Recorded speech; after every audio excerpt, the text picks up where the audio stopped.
奧創商協會成立於2018年11月13日，核心價值係以慈善為傲，創愛心之道。我哋用齒輪作為 logo， 代表團結；傲係代表驕傲，創係代表創新。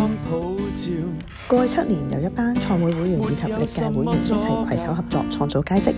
第一年嘅大型慈善活動奧遊農莊日籌款10萬蚊，奪得首屆總會頒發嘅雙龍傳奇。喺2022年至2024年度，連續3年幫助香港旅特市政協會舉辦2人3足嘉年華會，幫助患上罕有疾病嘅家庭，善款超過50萬。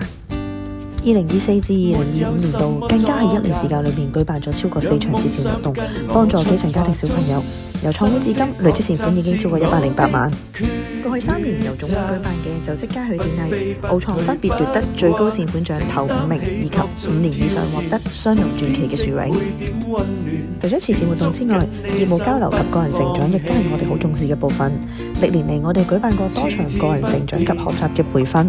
每月例會讓大家交流業務，透過30秒及8分鐘業務演講，提升會員嘅演講水平，並創造生意成交嘅機會。如果你係一個有善心、想成長又願意貢獻嘅人，歡迎你今日嚟到我哋嘅例會，一齊感受奧創大家庭嘅文化，期待你會成為我哋嘅一份子。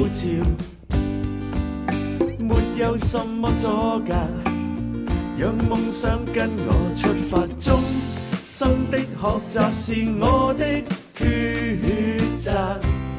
不卑不退不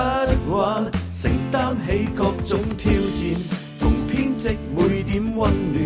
仍捉緊你手不放棄，矢志不變。啦啦啦啦啦啦啦啦啦啦，以慈善為傲，啦啦啦啦啦啦，創愛心之道，